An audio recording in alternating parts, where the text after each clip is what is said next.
tardes, bienvenidos a Políticas Públicas 2030. Hoy tenemos la presencia rutilante del programa, que es el conductor natural de este ciclo y de todos los ciclos que viene haciendo desde hace más de 2 décadas por lo menos. Miguel, buenas tardes, bienvenido al estudio de AM1220 Ecomedios, acá en la calle Lavalle y Suipacha. Bueno, gracias vos. Buenas tardes, para mí es un gran placer estar presente y creo que anda por ahí... Jorge Neira, creo, ¿no? Jorge Neira, ¿está por ahí? Sí, está. No solo que no lo vemos, ahora bueno. Sí lo vemos. Ahora, ¿cómo está, doctor Neira? ¿Cómo les va a ustedes? Jorge, ¿por qué no aprovechamos mientras están entrando los amigos Salinas y Corbalán y Juan Corbalán, que es una forma de decir un apoyo, un saludo, una solidaridad con Venezuela, que vos de este tema conocés Sí, realmente son 2 terremotos, fueron 2 sucesivos, uno 7.3, otro 7.5, son 2 terremotos intensos. Yo escuché que hay una falla, digamos, ahí como pasa siempre.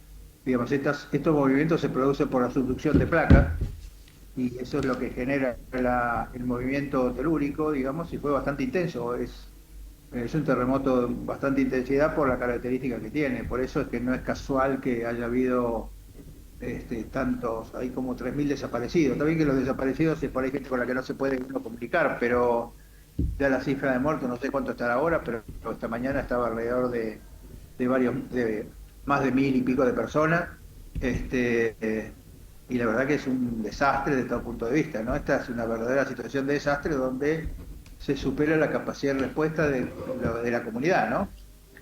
Y entonces aquí es donde se plantea la necesidad de que otras comunidades colaboren, digamos, en el manejo, digamos, de las víctimas y la búsqueda, sobre todo la búsqueda y rescate, porque en el tema terremoto lo más importante es búsqueda y rescate, porque, digamos, no es como cuando uno tiene una situación de múltiples víctimas y todas las víctimas están accesibles, sino que acá más hay que encontrarlas debajo de los escombros, hay que hacer toda una estrategia, a veces se hace con equipos de audio, por eso es muy importante el silencio, digamos, alrededor de la zona de búsqueda, la colocación de equipos de audio para escuchar algunos ruidos que se escuchan debajo de las losas porque a veces se generan, digamos, dentro de estos derrumbes situaciones con cámaras, como si fueran cámaras de aire que permiten que la víctima sobreviva, pero claro, sobrevive un tiempo prudencial y cuanto más rápido se rescate, más fácil, más rápida es también la posibilidad de sobrevida, mejor la posibilidad de sobrevida. Así que la verdad que es una situación muy complicada, muy extendida en el espacio,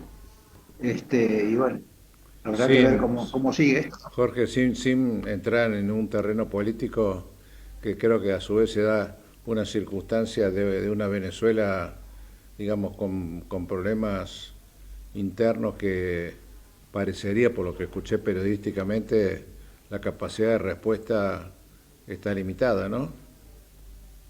Bueno, podría ser, la verdad que no sé, no tengo idea ahora, yo hace muchos años que no voy a Venezuela. Me parece que acá, digamos, lo que importa es un problema muchas veces la ayuda humanitaria, porque la ayuda humanitaria no siempre facilita las cosas, porque cuando uno recibe cosas de afuera, si tienen otro nombre hay que catalogarlas, hay que tomar mucho tiempo para recibir la ayuda, clasificarla y después ver dónde te sirve, dónde no te sirve, y eso quita horas para la búsqueda y rescate, ¿no? Así que hay que ser muy cauto. Obviamente, si no hay capacidad de respuesta adecuada. Fíjate que la definición de desastre incluye la relación entre la oferta y la demanda, es decir, para la cantidad de víctimas y la capacidad de respuesta. Entonces aquí es donde hay que poner en claro, digamos, qué capacidad de respuesta tiene la organización, cuánto estaba organizada previamente la situación y qué cosas se necesitan, digamos, de ayuda ya sea externa de la jurisdicción o externa del país, ¿no? La externa del país, como te digo, siempre es compleja porque a veces genera, digamos, un incremento del trabajo de la gente que está y eso a veces redunda, digamos, en una dificultad en el manejo adecuado. Pero bueno, esto es un tema... ¿Cuál te tocó vivir a vos más cerca en el país, Jorge? Perdón, como No, bueno, catástrofe. acá, digamos, en este país terremotos, por suerte no ha habido tantos. El último que yo sepa grande fue el de Caucete, que fue como en el año 77 o 78. Yo estaba en ese momento yendo a Córdoba, así que vi cierto movimiento. En Córdoba hubo bastante réplica. Pero digamos, ahí lo que se cayeron fueron estructuras viejas de la ciudad de Mendoza, no de San Juan, porque San Juan, como en el terremoto del 44, la verdad que la parte de edilicia de San Juan está muy bien, porque es bastante antisísmica. No es lo mismo en Mendoza, pero aunque Mendoza, por supuesto, ha mejorado mucho y tiene algunas estructuras antisísmicas, las muy viejas no lo tienen. Bueno, En ese momento creo que se derrumbó el Hospital del Carmen en Mendoza cuando fue el terremoto de Caucete. gracias Así Jorge. que, ¿eh? Gracias Jorge, perdón la interrupción porque Carlos también. Está Carlos Salinas, buenas No, no. tardes. Gracias Jorge Neira por esta Bueno, introducción. acá hay una cosa interesante para preguntarle a Carlos, que es, por ejemplo, este tema de los reaseguros de situaciones catastróficas, ¿no? Porque no sé si que tendrá Venezuela. ¿Cómo te va, Carlos? ¿Qué decís? Un placer, ¿Qué como tal? ¿Cómo siempre. están? ¿Cómo están? Buenas tardes, ¿cómo están? ¿Todo bien? Estamos hablando de la situación de desastre de Venezuela y yo le decía que en realidad la definición de desastre es lo que supera la capacidad de respuesta de la comunidad, ¿no? Y entonces eso es lo que hace que algo pueda ser un desastre de acuerdo con qué capacidad tenés vos de respuesta. Bueno, Y disculpen que yo estoy en un lugar que estoy por entrar en un programa en un rato más tarde, pero bueno, estaba escuchando y la verdad que el tema del terremoto de Venezuela, como bien decía Jorge, bueno, creo que ocupa la noticia del día porque fueron dos terremotos, claro, según fueron dos, dicen los 7.3 y especialistas. 7.5. Claro, Además entonces esto... 7.3 y 7.5, vos sabés que la escala de Richter es una escala logarítmica que no Ujú, es aritmética, sino que es geométrica, ¿no? Entonces, pasar de claro, 7.3 a 7.5 no es dos puntitos, es un correcto, es terremoto de una... mayor intensidad, ¿no? Sí, es un desastre enorme, pero me preguntabas para aprovechar el tiempo, mira, en realidad el único país que ha mantenido la cobertura de terremoto en la región es Chile, porque ha sido más Claro. constante el problema, y aunque parezca raro, muchas veces cuando no vuelven a ocurrir los temas se desarticula todo y las pólizas o los seguros no dan continuidad a la cobertura y se pierde el interés por la cobertura, que en este caso, según tengo entendido, el último fue en el 67, si no me equivoco, Jorge, y por lo tanto en tantos años vividos en Venezuela es muy probable que no haya coberturas vigentes para este tipo de cosas, salvo en las zonas petroleras o mineras que son obligatorias, sí, pero no en la parte de la ciudad donde ocurrió esto, ¿no? Todavía creo que falta mucha Sí, sí, porque esto fue información en para Maiquetía, deducir. fíjate vos, Ujú. esto fue en Entonces, Maiquetía donde está el aeropuerto, esto es antes de pasar, digamos, claro, la... correcto, correcto. Más, esto yo sí he ido por reaseguro a Venezuela y la verdad que todo ha quedado muy empobrecido, no tiene estructuras verdaderamente importantes. En todo caso, si las tienen, no tienen posibilidad de resistir un terremoto, dos terremotos como estos de esta manera, tan continuos. Claro, Eh, claro. con lo cual, con lo cual todavía nos vamos a encontrar con cosas que vos conocés mejor que yo, con desastres mucho más grandes a nivel de las vidas humanas, ¿no? Y lo que puede repercutir posteriormente con enfermedades o cuestiones que sigan más adelante. Sí, más que Yo nada, no vos sabés creo, que hay una vieja cosa sí, que siempre se dice que estas situaciones de desastre no generan enfermedades. No generan enfermedades las situaciones de desastre, pero sí el hacinamiento de donde exacto, tenés que alojar a la gente, porque ahí es donde tenés que hacer toda la sí, estructura para que la gente tenga correcto. agua, las excretas como corresponde, no tengan vectores, no el manejo de los animales, digamos. Acá es una cosa, por eso es una respuesta que nosotros decimos institucional, porque es toda la jurisdicción la que tiene que responder. También tiene que responder Correcto. el que hace medicina de salud pública y los Sí, veterinarios. Y, va a llevar tiempo, salvo que puedan tener rápidamente servicios de otros países mucho más desarrollados. Va a llevar tiempo definir de qué tamaño realmente es es la tragedia, ¿no? Esto, obviamente. Y vos algo sabés que otra cosa parecido, que le sí. decía, Carlos, otra cosa que Ujú. le decía de la ayuda humanitaria externa, es que a veces la ayuda humanitaria externa tiene los inconvenientes. Suponete que te mandan de China un container con medicamentos que están escritos en chino.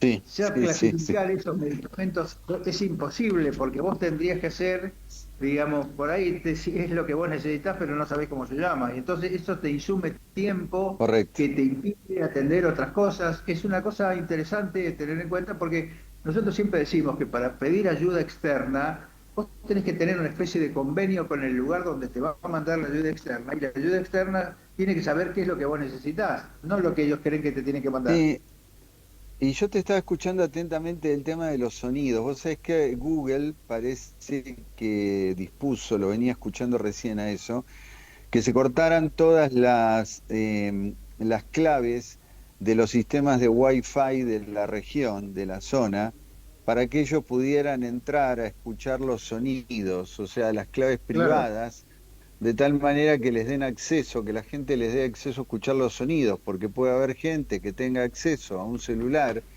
y claro. esté bajo los escombros, como bien decías recién, que te escuchaba atentamente. Bueno, parece que Google está ayudando con eso, de poder abrir las claves, porque acordate que además es un Venezuela que tenía cerrada la tecnología de punta con el gobierno Sí. de Maduro y todavía se mantenía. Entonces propuso que la única forma de escuchar llamadas o sonidos con la capacidad que ellos tienen sería que todo el mundo levante las claves, que libere los teléfonos y las señales de Wi-Fi de la zona para que se puedan escuchar los sonidos. Esto que dijiste al principio, que te estaba escuchando atentamente, es lo que están Y vos sabés que pidiendo, con todo el que tema de se los logre celulares eso. también hay, en el Reino Unido, por ejemplo, después de lo que fue la explosión en los subtes, ¿te acordás en los subtes y Sí, correcto. en el bus en superficie?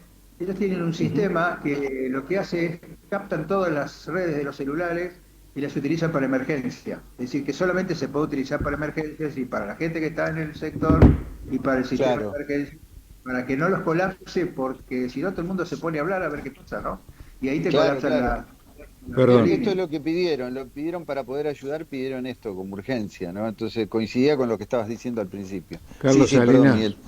perdón, por tu tiempo que dijiste que Ujú. hoy nos podías Sí, ayudar, 3:30 van a empezar a llamarme, sí. por eso. Carlos, en unos minutos, por supuesto, Ujú. seguimos próximos programas. ¿Hay alguna novedad, perdón Jorge Neira por la interrupción, alguna novedad que podamos visibilizar sobre la relación entre salud y seguros? No, novedades no. Yo creo que, como te decía ayer, por séptima vez desde que arrancó el año, el presidente de la Nación vuelve a repetir en la Fundación Faro que quiere que se vaya al seguro las actividades relacionadas a la salud y también, por supuesto, el tema de jubilación privada y otros que se puedan ir hacia el sector privado. También por séptima vez no explica cómo, con lo cual podemos suponer alguna cuestión, pero no tener detalle, porque hasta ahora no se han planteado los detalles, ¿sí? Pero bueno, mientras tanto se van haciendo cosas como la resolución 258/26 que salió la semana pasada, de la cual vos sabés, y seguramente Jorge también coincidirá conmigo, yo estoy totalmente en contra de que lo prestacional pase a manos de gente que desconoce cómo funciona el sistema, Obvio, ¿no? tal cual. Pero, pero para hacer, porque es un resumen de mis palabras, ustedes son especialistas, pueden detallarlo mejor, pero es como darle una navaja a un mono, ¿no? Más o menos, y lo cual va a generar mucho más problemas de los que hay actualmente en el sector salud, poner gente que no conozca del tema y que trate de hacer contratos con prestadores desconociendo cómo es el final de la cosa, pero yo tengo mi opinión de que el ministerio decide esto con alguna idea de agrandar la torta por otro lado, que podría ser el sector asegurador. Yo le estoy aconsejando todo lo que puedo al sector asegurador que no se meta en este sector, me refiero a lo prestacional, donde ignora Claro. cómo funciona el tema, que actúe como asegurador, que es lo que venimos hablando con Jorge y contigo, Miguel, y con todos, y que no se meta en esa parte. Pero sabemos que alguno se va a meter, como suele suceder cuando alguien te pone algo adelante, y van a caer en ese problema. Sí estoy hablando con algunos sectores sobre el medicamento de alto costo para reasegurarlo, eso ya lo empecé a hacer. Hay laboratorios que le han tomado importancia a esto, hay algunas instituciones privadas importantes que no sé si las puedo nombrar, pero que están tomando mucho interés en el tema, pero de a poco, en estos supuestos que nos quiere decir el presidente, que todavía no están muy claros, pero supongo que nos va a llegar en algún momento, porque en 7 veces, en 6 meses, quiere decir que lo quiere hacer, ¿no? O sea, es como que nos recalca que vamos por ese camino, ¿no? Pero más novedades que Sí, esas no sí. hay, más novedades Una que cosa que esas te quería así no preguntar, hay. Carlos, una cosa que te quería preguntar, Carlos, que hace lo que vos decís del alto costo del medicamento, ¿no? Nosotros siempre Ujú, insistimos que el alto costo del medicamento no tiene ningún control, ¿no? No hay, cada uno vende el medicamento como le gusta. Si correcto. nosotros lo que hacemos es autorizar, digamos, un seguro contra el alto costo, para que la gente pague, digamos, el alto costo, esto en ningún lado tiene el resquicio de decir, bueno, ¿y quién controla el costo para que yo no tenga que pagar tanto? Porque si no, si total yo pago, ¿para qué lo van a controlar? ¿Qué Claro, claro. pensás Sí, vos eso de también eso? nos pasa cuando no, pero eso nos pasa siempre cuando decimos, bueno, si esto tiene seguro, me despreocupo porque tiene seguro, ¿sí? Entonces, me despreocupo de lo que vaya a pasar. Sí, hay cosas que no podemos controlar. Yo estoy mirando una figura con cierta franquicia o deducible inicial y que sea para casos especiales inicialmente, que también tendrán que aprobar los que lo proveen, pero en esta libertad de mercado, libertad, no libertinaje, de mercado, en esta libertad que se propone, tratar de pensar en soluciones que se puedan asegurar y reasegurar a nivel internacional y que eso vaya mejorando la accesibilidad y cortar la judicialización que tiene el sistema hoy, que es muy preocupante, porque esa es la parte de la que no tenemos una solución hoy. La judicialización existe en todos los No, no, sectores obvio. y, y ahí no tenemos solución. Lo que podemos hacer es moderar el daño, que vos sabes mucho de eso, cómo moderar el daño final que pueda ocurrir a estos temas. Con lo cual, son pruebas que se vienen haciendo y que vamos a ver cómo resulta, cómo la reciben también los reaseguradores, los que pueden estar interesados en estos tipos de mercados, que son tomadores de riesgo, básicamente, y qué pasa, ¿no? Pero por ahora no hay otra cosa, Miguel, que me preguntabas. Y también creo que lo que se está presentando en el Congreso no tiene mucho que ver con esto, con la libertad de mercado de salud, o sea, de un sector, ¿no? Tiene que ver con otras cosas. A Las vos te da la sociedades impresión, autónomas, estas Carlos, que han salido. Carlos, te da la impresión de que estamos hablando de un Estado que cada vez se quiere retirar más y delegar en el privado el financiamiento también. Es que el financiamiento es del privado, no importa quién lo organice, el financiamiento es del privado. El Estado actuó como financiador porque, bueno, en algún momento se lo propuso y distorsionó las bases de que alguna vez se originaron en el sector privado, la distorsionó como distorsionó el PMO, pero el financiamiento, si te refieres al financiamiento, siempre va a ser privado de alguna manera, salvo la parte que le corresponde al Estado, de la cual no se debería poder alejar. Igual en el último discurso del presidente Milei, el martes pasado, yo creo que hubo una reacción respecto de la participación del Estado. No sé si ustedes tienen tiempo, después escúchenlo todo, porque él termina diciendo que hay sectores que no puedan participar de este sector privado, que por supuesto van a seguir teniendo soporte del Estado, y esa participación de soporte del Estado, entiendo que será presupuesto del Estado y no va a venir de otro lado, ¿no? Pero lo dijo, cosa que hasta ahora no lo había dicho, ¿no? Sí, a mí me parece que tampoco hay claridad con respecto al alto costo, ¿no? El alto costo, el pago del alto costo por parte del Estado. Qué sé yo, a mí me parece que en principio parece inequitativo la cosa, digo, ya es inequitativo hoy, pero esto Claro, tampoco recibe la inequidad en el sentido de que no te asegura que todo el mismo, la gente reciba toda la prestación, porque uno puede decir, bueno, si yo no tengo que pagar, digamos, el medicamento caro que pertenece a la seguridad social o al privado, el Estado, ¿no? Le puedo sí. pagar más al que no tiene cobertura. No sé si eso está así de claro. No, es que no está claro. Nos vamos a hacer miles de preguntas por más que vaya al sector privado. De hecho, yo creo que ni siquiera se está hablando que se relacione con un sector asegurador tradicional, te digo, Jorge. Para Claro, mí es como que se está inclusive creando una idea de un sector asegurador diferente que puede estar más relacionado a lo financiero.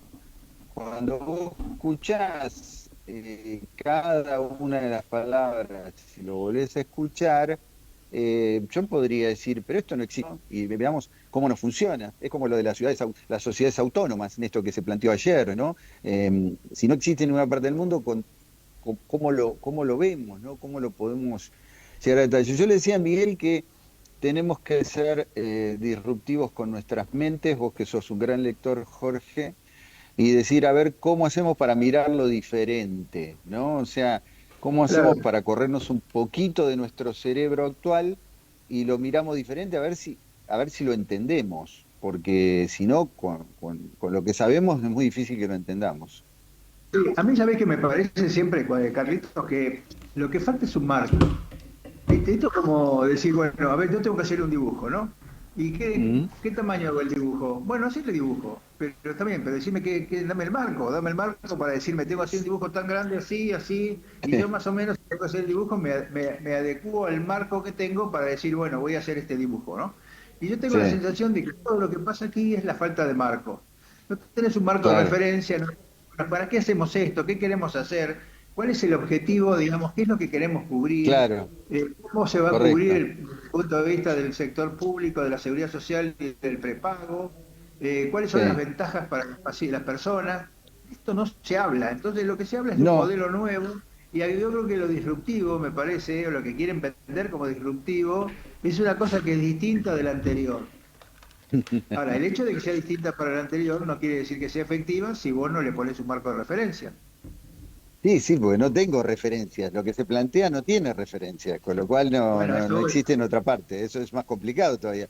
Por eso hay veces me pongo a pensar al revés. Digo, bueno, voy a pensar como si fuera que no conozco nada de todo lo que he vivido o de todo lo que he leído o de lo que he estudiado y trato de entender qué me quieren decir, ¿no? Esto es un poco el tema, porque todo lo planteado no tiene una bajada a tierra que la podamos analizar como con lo que sabemos. O Carlos, sea, no tiene bajada a tierra. ahí te quería preguntar precisamente eh, si el presidente está diciendo la educación y salud es responsabilidad de las provincias y se tienen que arreglar.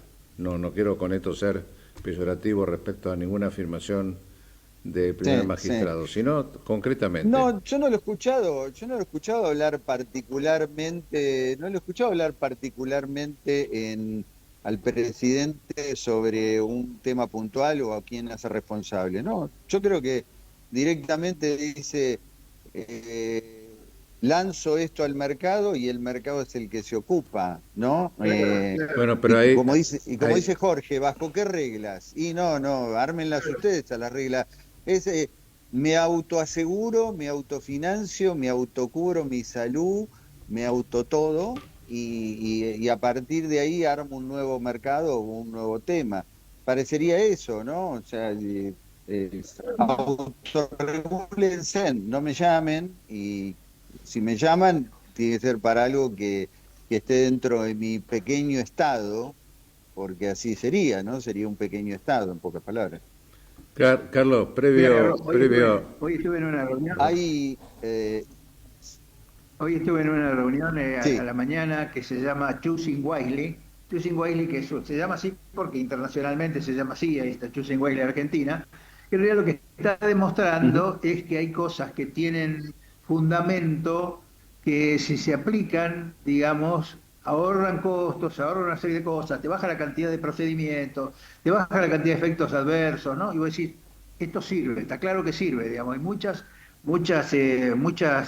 evidencias de que es algo que es beneficioso para la gente, ¿no? Para la gente, para el sistema, porque ujú. el sistema te lo hace más barato, la gente recibe lo que tiene que recibir, y esto es menos es más, ¿viste? La famosa cosa que a veces se dice, menos es más, a veces haciendo menos cosas tenés mejores resultados. Esto tiene que ver, como hablamos muchas veces, con lo que se llama la medicina en valor, ¿no? La medicina basada en valor, que es la medicina que es costos, pero relacionados con resultados, no costo puro, sino costo relacionado con resultados. Vos tenés que tener menos costos con mejores resultados. Y esto, de hecho, es igual Correcto. que casi es una aproximación a este tipo de cosas, porque en realidad te da toda la evidencia que vos necesitas para saber, por ejemplo, si le tenés que pedir una colonoscopía todos los años, o lo tenés que pedir cada 2 años, o le tenés que hacer este estudio, o tenés que hacer el otro, que es mucho menos de lo que se hace. Y eso no significa que esté mal, sino está bien porque al paciente le va mejor.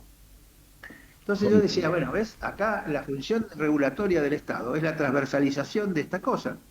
Entonces, hay tanta cosa para discutir antes con el marco de referencia, y después voy a decir, bueno, ¿qué es lo que tengo que cubrir? Bueno, si no sabés ni siquiera lo que tenés que cubrir, Carlos. La discusión hoy ¿Cómo era, hago? bueno, pero entonces, ¿cuántas endoscopías hay que hacerle?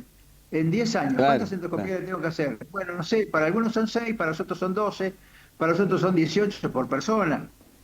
Estamos hablando de Estados No, Unidos, son varios millones de dólares la diferencia. Jorge, sí, sí, por supuesto. Yo creo que nos Carlos, estamos perdiendo los procesos, ¿viste? Nos estamos perdiendo los procesos. Quizás Claro, haya una idea al final clara, pero no tenemos el proceso, la parte de procesos de ver, ¿no? O sea, podría decir, bueno, ¿dónde están los adultos en esto? Porque es una charla de un grupo de amigos que dice, vamos para acá, pero no sabemos qué va a pasar, pero lo intentamos, y eso puede pasar en cualquier caso, pero no lo veo como para poderlo hacer otra cosa que me hace ejecutar acordar, Carlos, cuando ahora. estás en una mesa de amigos, cuando estás en una mesa de amigos y te dice uno, no sabés lo que se me ocurrió esta mañana. Exacto, exacto, exacto, exacto.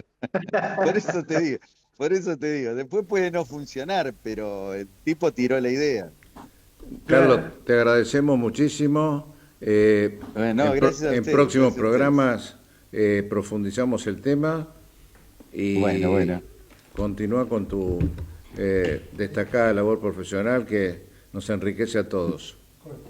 Bueno, Vamos al corte muchas un gracias, segundo. Jorge. Chao, Saludos a Carlito. todos. Chao, Carlito. Un abrazo, Abrazo ¿eh? grande, Hasta luego. gracias. Chao, chao, chao, chao.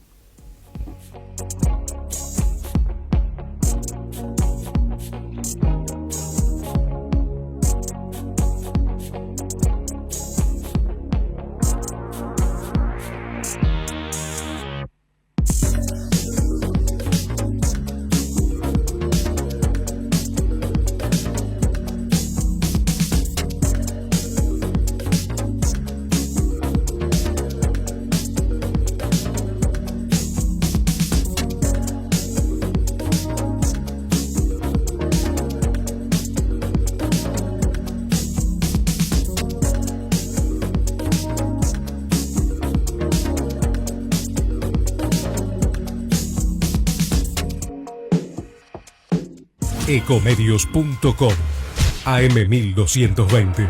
Estamos con vos. Estamos en vos. Ahora, visitar Catamarca es más fácil que nunca. Te presentamos Visit Catamarca, la nueva plataforma donde podés planificar tu viaje y comprar paquetes y experiencias directamente de agencias y prestadores. Entra a Visit Catamarca y empezá tu próxima aventura. Catamarca, más que un paisaje, todos. Catamarca, hermosa por naturaleza. Ministerio de Cultura, Turismo y Deporte. Informate en ecomedios.com. Seguinos en Twitter. @ecomedios1220.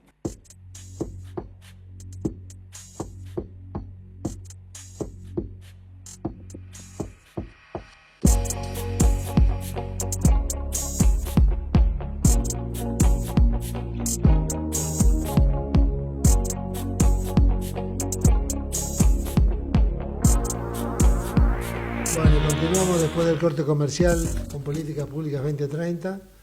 De vuelta, repito, con el lujo de tener acá al presidente del foro y hacedor de todo este Ah, milagro comunicacional, que es el doctor Eh, Miguel Ángel Seche. Así que, bueno, si no contáramos con, perdón,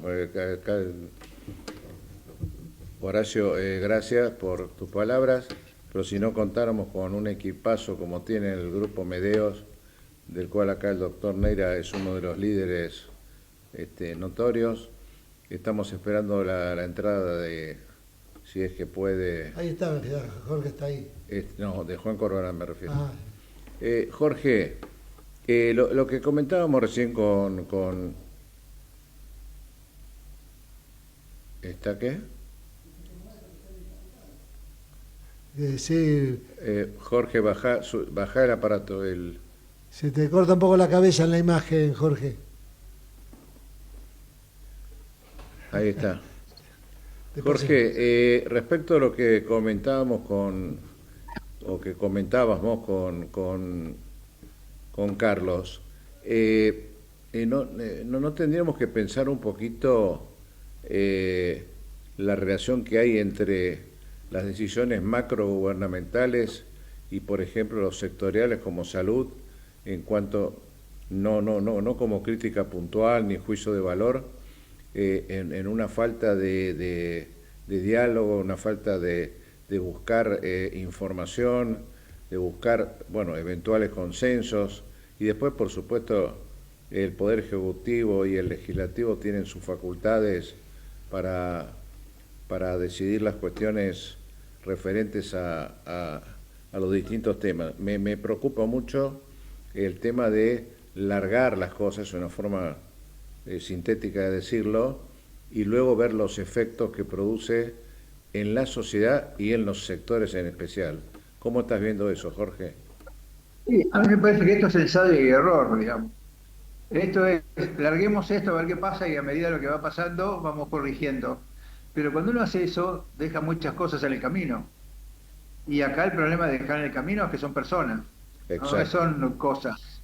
Entonces a mí me parece que, qué sé yo, uno tiene una idea completamente diferente. Uno tiene un programa, digamos, quiere desarrollar un programa, se pone de acuerdo, desarrolla el programa, lo transversaliza, y ahí es como se funciona. Yo creo, particularmente, que todas estas cosas habría que hacerlo jurisdiccionalmente con un modelo aplicado a un sector, a un grupo, a un, digamos, siempre lo comenté con vos, ¿no? A un municipio, a una provincia, donde se utiliza el modelo de cambio como para ver qué pasa, es un laboratorio, a ver cómo le va a la gente y cosas que vos podés corregir rápidamente porque está acotado a una población, y eso después lo multiplicás por los 2.900 municipios y comunas que tiene el país. A mí me parece que eso es lo que, o digamos, o con la cantidad de departamentos que tiene el país, o con la cantidad de provincias, no sé, lo que creo, me parece que hay que hacer modelo. Estas cosas que son novedosas, entre comillas, necesitan una prueba. Esto es como largar un medicamento, sería como largar un medicamento y dárselo a todo el mundo a ver qué pasa. No es bueno, así. pero ahí te agrego, Jorge. Toma una población, la población la divide en dos, una que toma y una que no toma, y después compara cómo le fue a la que tomó y cómo le está yendo a la que no tomó. Y entonces, así es que uno hace la diferencia. Estas cosas que pueden ser que ese programa sea buenísimo, pero es un programa que no tiene un fundamento de implementación, porque no es que uno implementa un programa para decir, bueno, vamos a cambiar esto. Eso lleva tiempo, lleva acomodamientos, lleva errores, se va a quedar gente sin cobertura, va a haber gente que no va a poder pagar ni el seguro, ni la seguridad, ni la prepaga. Sigamos, si esto hay que sumárselo a la prepaga, no es negocio, porque nadie va a comprar un seguro si lo tiene que sumar a la prepaga. Si la prepaga dice, no, como se puede comprar un seguro, yo no le cubro tal cosa. Es un problema, digamos. Lo que va a pasar es que la gente se va a quedar sin cobertura con mucha más facilidad. Ahora, digamos, que tiene esta cosa que todavía no se sabe ni siquiera cómo va a funcionar, que antes, que tenía las limitaciones que ya sabemos. También que antes estaba bárbaro. Jorge, ¿por qué? Que es audaz. Dentro de lo que está diciendo, que adhiero totalmente, ¿cómo estás viendo vos en tu trato, llamémosle cotidiano, los niveles de cobertura, de calidad, de seguridad en los tres subsectores? En pocas palabras, porque esto a lo que vos estás diciendo se agrega una situación actual que es preocupante, me imagino yo, para un 80% de la población, por lo menos. Hay otro 20% que está todavía con cierta tranquilidad, pero no sabemos por cuánto tiempo. Por lo menos es lo que palpamos cotidianamente. Yo creo que en este país siempre va a haber una parte de la población que no tiene problema para nada porque no tiene problemas económicos. Y tenemos una población que es relativamente importante, ¿no? Por eso cuando dicen, no, acá no hay plata, pero se llenan los lugares de veraneo, se llenan los restaurantes, y sí, siempre la misma gente. Esa misma gente tuvo el mismo poder adquisitivo en todas las etapas. Cuando había una cosa, cuando lo había otra, con la inflación era 3 veces, o 4 veces, o 10 veces la que tenía que hacer, no hay problema, porque la gente que tiene plata, esas cosas no le mueven el amperímetro. El problema es el resto, ¿qué hace el resto de la gente?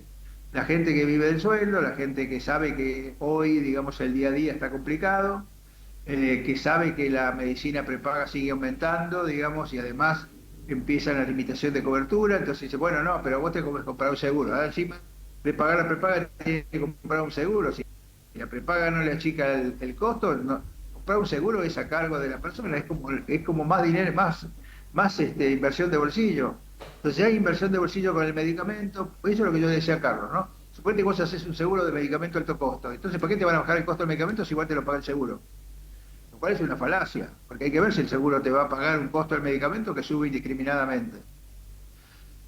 Jorge, sin hacer una evaluación. Entonces, acá me parece que el tema es ver cómo se regula el costo del medicamento, no solamente cómo se paga el seguro.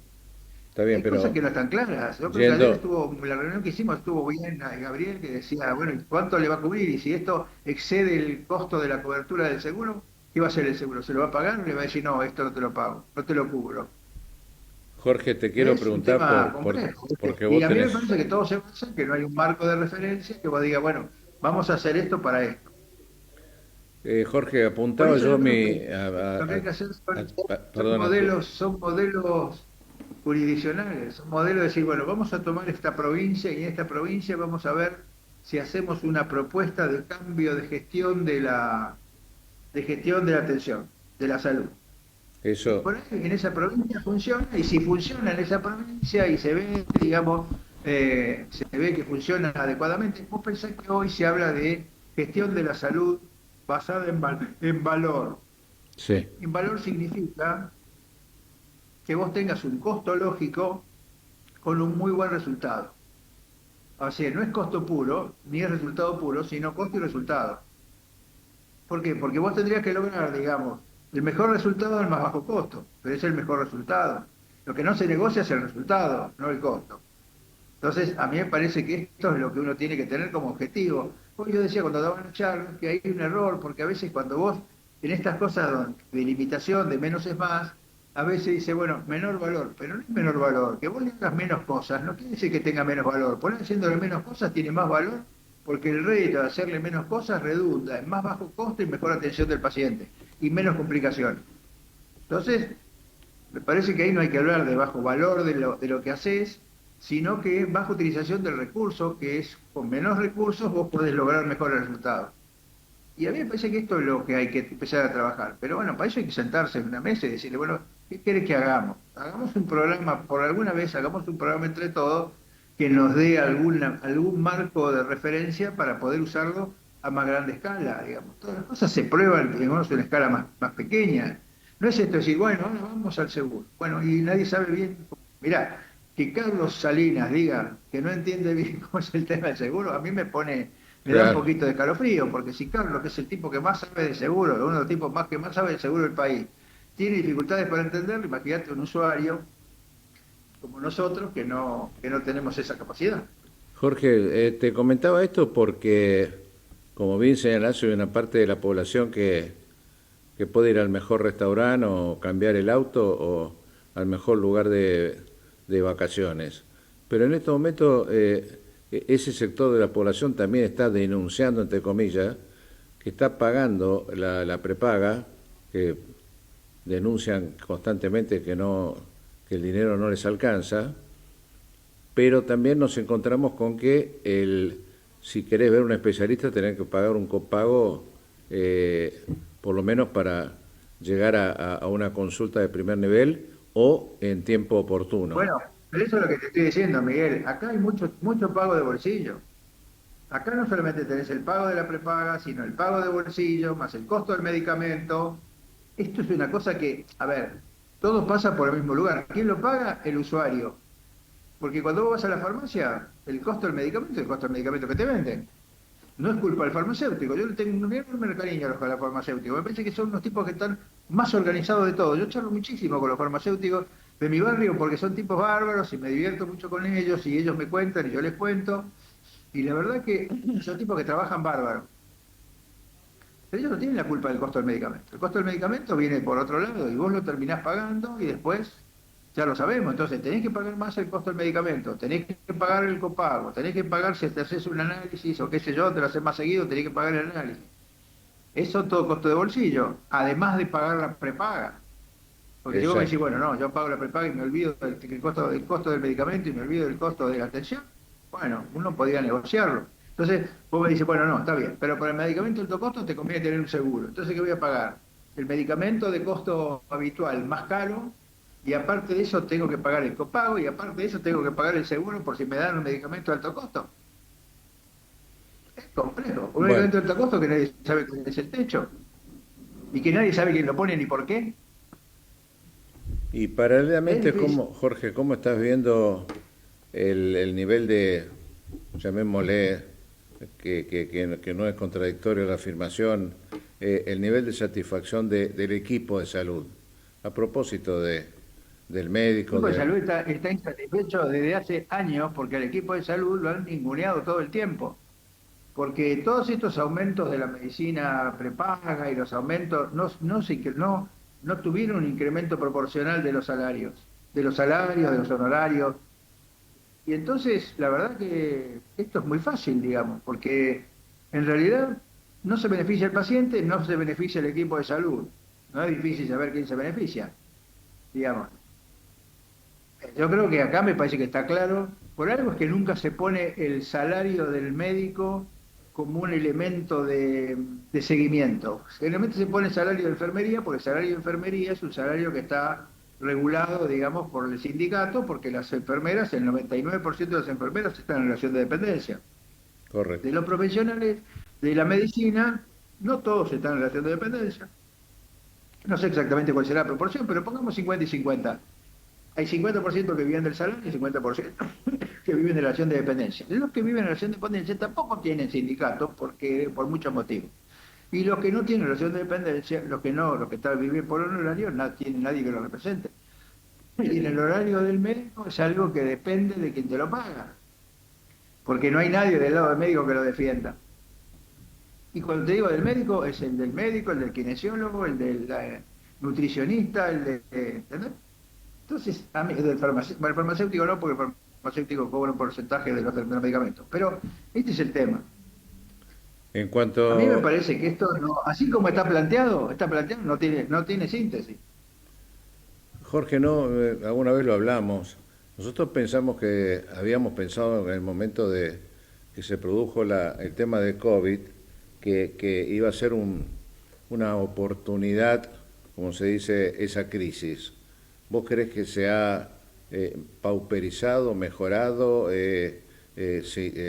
sincerado, por lo menos el tema de pluriempleo? Me parece que la situación de los profesionales del equipo de salud es la misma antes y después del COVID. En el momento del COVID estaba el tema del miedo y estaba el tema de, bueno, si me lo pongo en contra no me van a tratar, digamos. A mí no me parece, yo creo que la gente no tiene el concepto de lo que significa el profesional de la salud por muchos motivos. También alguna razón tiene, porque a veces se sienten maltratados, porque van a ver un tipo que recibió 50 pacientes y no lo atiende como corresponde. Es una cosa muy compleja, y me parece que en este momento, la verdad, el sistema, el médico, digamos, no tiene el médico o el equipo médico, digamos. Yo siempre hablo del equipo médico porque tenemos que desterrar el concepto que solamente el médico es el referente del sistema. El médico forma parte, es integrante del equipo de salud. Y a mí me parece que cuando uno tiene que defender al equipo de salud. Y el equipo de salud está en condiciones precarias, digamos. Jorge, venimos advirtiendo... Independientemente de la medicina privada, hoy sigue habiendo profesionales de la medicina que cobran consulta privada, que son conocidos, que tienen... Ese no es el promedio, esos son como los que van a cenar todos los días y los que se compran el auto de alta gama y los que van a viajar y qué sé yo. Esos son un pequeño porcentaje de la población. El resto de la población, el que vive de los honorarios y del salario, te la regalo. Pero yo advierto que la población se está empezando a dar cuenta, ese sector de la población que vos mencionas, se está empezando a dar cuenta de que lo que está abonando, lo que está pagando, no es lo pactado, digamos, lo contratado. Entonces me parece que hay un proceso de sinceramiento hacia... Pero lo que se da cuenta de la población, pero Miguel, lo que se da cuenta de la población es el gasto de bolsillo. Lo que se da cuenta de bolsillo es que esto como pasa con los servicios, ¿no? Vos decís, bueno, a ver, yo tengo las mismas cosas que tenía hace 10 años. Claro, los servicios costaban otra cosa. ¿Cuál es el porcentaje de los servicios en el salario? Digamos, del salario de una familia. ¿Cuánto impactan los servicios? Antes los servicios eran, no sé, un porcentaje muchísimo menor que ahora. Estamos hablando de servicios, de algo que vos pagás sin darte cuenta. Y además de eso, cuando vas a la farmacia, tenés que pagar el alto costo de los medicamentos de uso habitual. Estoy hablando del uso habitual, no te hablo del medicamento Sí. de alto costo. Del uso habitual del medicamento. El medicamento el 80% de los medicamentos que se consumen diariamente, que son medicamentos para las enfermedades crónicas más comunes, la hipertensión, la diabetes, la hipercolesterolemia, la hiperuricemia. Y resulta que cuando vos antes ibas a comprar te costaba tanto, ahora te cuesta más. ¿Por qué? Porque sí. ¿Y cuesta más que la inflación? Bueno, sí, porque lo que pasa... Pero ¿cómo que pasa? Si antes costaba esto y la inflación fue de tanto, ¿por qué me lo cobran más? Bueno, no, porque... Y entonces ahí está donde influye el tema. Por eso de qué se queja la gente del día a día. La gente dice, bueno, con la plata que a mí me entra, yo antes podía hacer más cosas. Es un tema de la torta, cómo cortar la torta. Bueno, pero entonces nos encontramos, coincidiendo con vos, Jorge, en una discusión de modelo de atención primero, y también de modelo ideológico, porque hay un Estado ausente o hay un Estado presente. Hay un Estado que se está retirando o pretende retirarse o pretende regular. Mira, yo estaba hoy justamente en la reunión estaba hablando de ese tema, ¿no? ¿Cuál es la función del Estado? La función del Estado es la regulación. ¿Tiene que ser dueño el Estado? Yo te diría que no, digamos, salvo el sector público que no tiene más remedio, pero el Estado no tiene que ser dueño de nada. Por eso siempre digo, el PAMI no debería ser no debería tener cosas, lo que debe tener es una caja complementaria de las obras sociales. Y eso no pasa. Hoy con el tema del PAMI es que no sabes cuánto te pagan. Yo ayer estaba hablando con un prestador que me decía, mirá, yo tengo deudas impagas y me nombró 3 o 4 instancias públicas que no le pagan. Sí. Y dice, pero no es que no me pagan a 90 días, no me pagan, ya pasé 90 días varias veces con la misma deuda. Entonces, es un tema, ¿viste? Porque vos me decís, bueno, fulano no te paga, mengano no te paga. Estamos hablando del Estado, ¿eh? Sí. Entonces, es complejo ese tema. Bueno, hay una decisión, imagino yo, que política como dijimos antes, y acá viene una de las últimas preguntas, Jorge, vos que recorres el país por tu tarea, llamémosle docente, ¿cómo advertís el nivel del profesional individual y también el institucional? Porque tenemos denuncias de que están cerrando sanatorios, por lo menos en los interior de las provincias, y se está concentrando en las ciudades capitales. Y bueno, pero eso es probable, digamos. Yo creo que hay que hacer todo un replanteo. A mí me parece, y esto yo lo hablé mucho con Rubén Torres, porque a mí me parece que hay que hacer un gran replanteo de estos prestadores pequeños que no resuelven, digamos, un prestador de 40 camas, por ejemplo, ¿no? Que quiere hacer cirugía de alta complejidad, y la verdad que no, porque si hace cirugía de alta complejidad no tiene el apoyo suficiente como para bancarse la cirugía de alta complejidad, aunque tengas el mejor cirujano. Eso no se resuelve, la complejidad de la cirugía no es solamente atinente a la calidad del cirujano, sino que del apoyo que necesita la institución para hacer que el paciente sobreviva a la cirugía de alta complejidad. Así que a mí me parece que... ¿Y cómo juega ahí, juega, Jorge, lo que vos luchaste durante años y que ahora seguramente tenés otras ocupaciones, pero que no abandonaste, el tema de la acreditación de establecimientos? Me gustaría que... Bueno, justamente, por eso te estoy diciendo, yo creo que es un replanteo, ese es el replanteo que uno tiene que hacer, qué instituciones quiere. Por ahí, si se hacen instituciones que pueden absorber parte de esta mano de obra que se va de esos lugares y ponerla en un lugar que sea más continente, darle más espacio, Pero estos son, por eso te digo, se necesitan marcos de referencia. Yo creo, por eso te digo, me parece que la salida cualquier cosa que se quiera estudiar, hay que estudiarla en un lugar concreto, en una jurisdicción, y decir, vamos a usar esta jurisdicción como modelo para hacer estas cosas, para ver qué cambia. Si no, no se puede, Miguel. Si nosotros vamos a hablar de la segmentación y que en el Estado Nacional y el Estado Provincial y la Municipalidad, y siguen existiendo los tres sin ninguna vinculación, y eso no se puede, ya sabés que no está destinado al fracaso. Entonces agarremos una jurisdicción donde esté el Estado Nacional, el Estado Provincial y la Municipalidad, y veamos si qué es lo que se puede hacer en ese lugar con la capacidad instalada que tiene para dar una salud adecuada a toda la población. Esta es la cosa. Entonces, si eso no es lo mismo que decir, bueno, a partir de ahora vamos a hacer un seguro. Y mañana te voy a decir, bueno, a partir de ahora, como el seguro no funciona, vamos a hacer una contratación directa. Y después te voy a decir, no, mejor lo vamos a pagar por fee for service. Eso sí no sirve, digamos. Jorge, Porque, ya te digo, cuando vos haces ensayo y error, Sí. quedan muchas cosas en el camino. Jorge, tengo una inquietud que sé que vos vas a saber responder en el poco tiempo que tenemos en este programa hoy. El tema de la longevidad, llamémosle como quieras, o sea, vos que sos y has sido un terapista. Que soy longevo.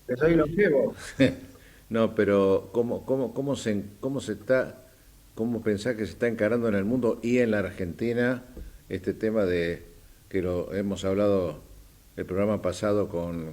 Mira, Miguel, yo nací en 1950. En 1950 la cantidad de personas mayores de 65 años era del 12%. En el año 2000 la cantidad de personas de más de 65 años era el 16%, y se supone que en el 2000, supongamos 40, o el 2050, va a ser del 25%. 25% significa que una de cada 4 personas va a ser un adulto mayor. Sí, O sea, ¿qué significa eso? Significa que es una población envejecida, agregarle a eso la baja tasa de natalidad, con lo cual hoy la pirámide de la población, mal llamada pirámide, es un edificio vertical, correcto. donde la cantidad de nacimientos y la cantidad de gente de 0 a 1 y la gente de más de 75 o más de 65, bueno, de esos más de 65 están los viejos jóvenes y los viejos viejos. De 65 a 75, 80 son los viejos jóvenes, más de 80 viejos viejos. Ahí aparecen las enfermedades de la vejez, malas enfermedades habituales que la persona lleva.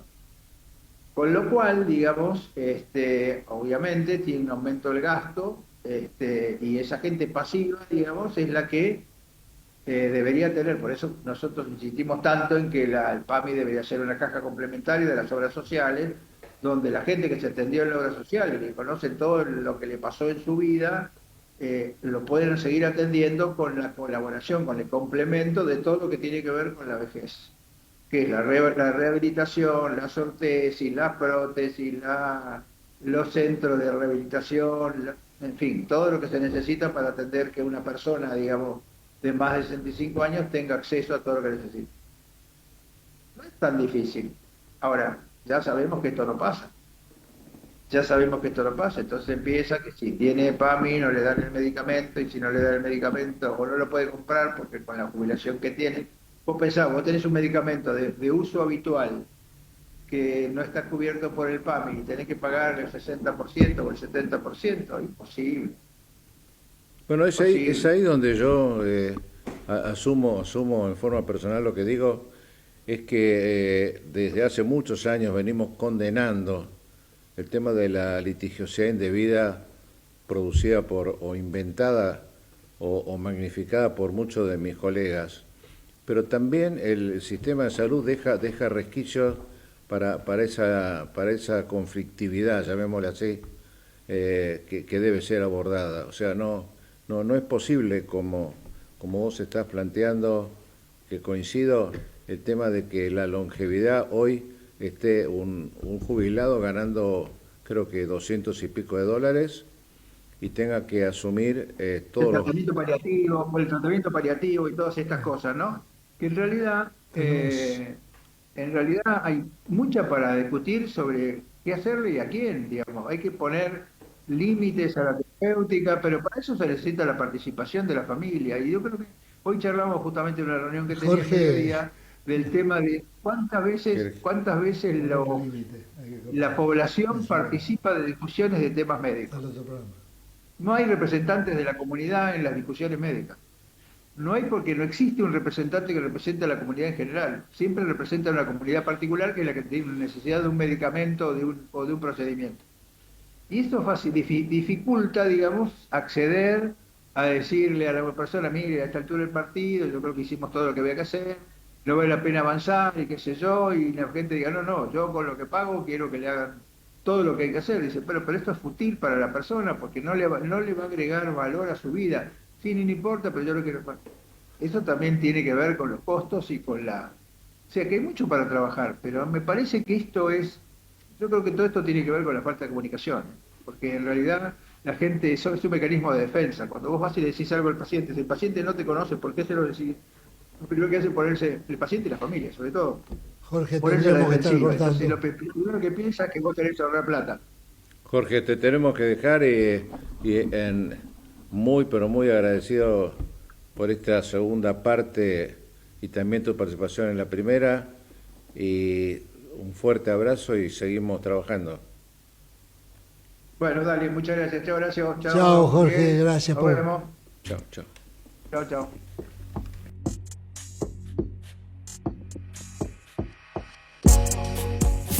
Desde Buenos Aires, transmite LRI 224, AM 1220, Ecomedios.